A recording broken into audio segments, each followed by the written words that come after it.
Chapter 21 On Further Events on the Alp. The sun was just rising, and the Alm-Uncle was watching how mountain and dale awoke to the new day, and the clouds above grew brighter.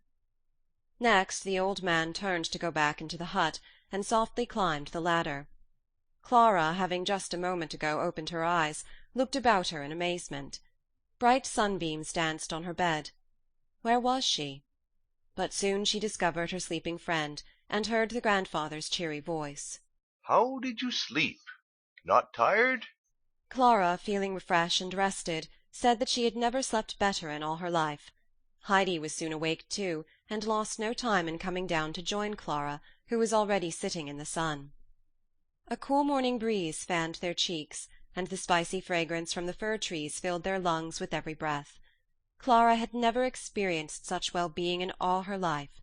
She had never breathed such pure, cool morning air, and never felt such warm, delicious sunshine on her feet and hands. It surpassed all her expectations. "Oh, Heidi, I wish I could always stay up here with you," she said. "Now you can see that everything is as beautiful as I told you," Heidi replied triumphantly. "Up on the Alp with Grandfather is the loveliest spot in all the world." The grandfather was just coming out of the shed with 2 bowls full of steaming, snow-white milk. Handing one to each of the children, he said to Clara, "This will do you good, little girl. It comes from Schwanli, and will give you strength. To your health, just drink it," he said encouragingly, for Clara had hesitated a little. But when she saw that Heidi's bowl was nearly empty already, she also drank without even stopping. Oh, how good it was! It tasted like cinnamon and sugar. "We'll take 2 tomorrow," said the grandfather. After their breakfast Peter arrived. While the goats were rushing up to Heidi, bleating loudly, the grandfather took the boy aside. "Just listen and do what I tell you," he said. "From now on, you must let Schwanli go wherever she likes. She knows where to get the richest herbs, and you must follow her, even if she should go higher up than usual.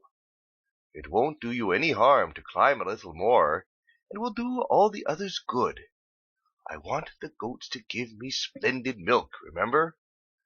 What are you looking at me so furiously?" Peter was silent, and without more ado started off, still angrily looking back now and then. As Heidi had followed a little way, Peter called to her. "You must come along, Heidi. Schwanli has to be followed everywhere." "No, but I can't," Heidi called back. "I won't be able to come as long as Clara is with me. Grandfather has promised, though, to let us come up with you once."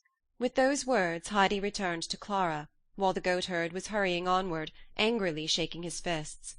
The children had promised to write a letter to Grandmamma every day, so they immediately started on their task. Heidi brought out her own little 3-legged stool, her school-books and her papers, and with these on Clara's lap they began to write.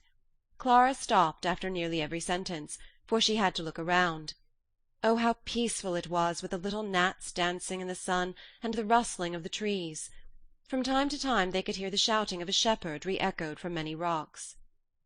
The morning had passed, they knew not how, and dinner was ready. They again ate outside, for Clara had to be in the open air all day if possible. The afternoon was spent in the cool shadow of the fir-trees. Clara had many things to relate of Frankfurt and all the people that Heidi knew. It was not long before Peter arrived with his flock, but without even answering the girl's friendly greeting, he disappeared with a grim scowl. While Schwanli was being milked in the shed, Clara said, "Oh, Heidi, I feel as if I could not wait for my milk. Isn't it funny? All my life I have only eaten because I had to. Everything always tasted to me like cod liver oil, and I have often wished I should never have to eat. And now I'm so hungry."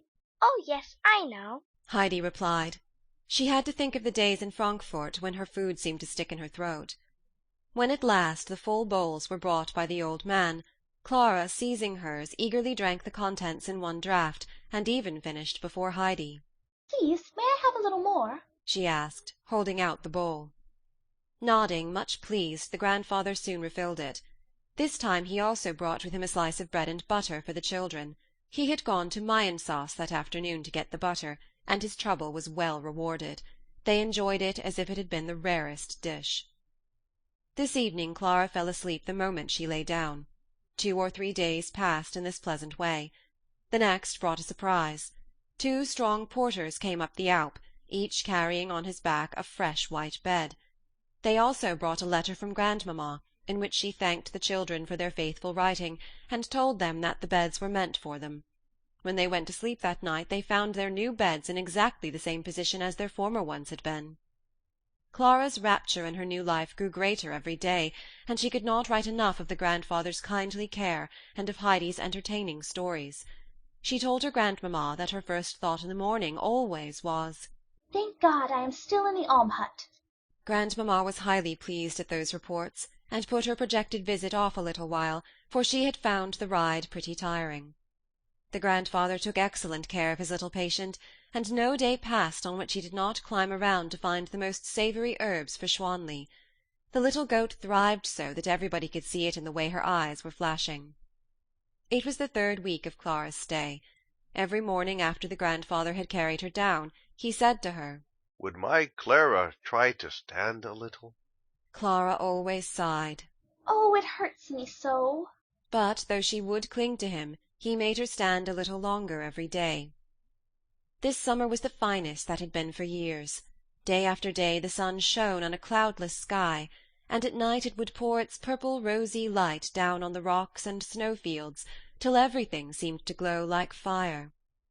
Heidi had told Clara over and over again of all the flowers on the pasture, of the masses of golden roses and the blue flowers that covered the ground. She had just been telling it again, when a longing seized her, and jumping up she ran over to her grandfather, who was busy carving in the shop. "Oh, grandfather!" she cried from afar. "Won't you come with us to the pasture tomorrow? Oh, it's so beautiful up there now."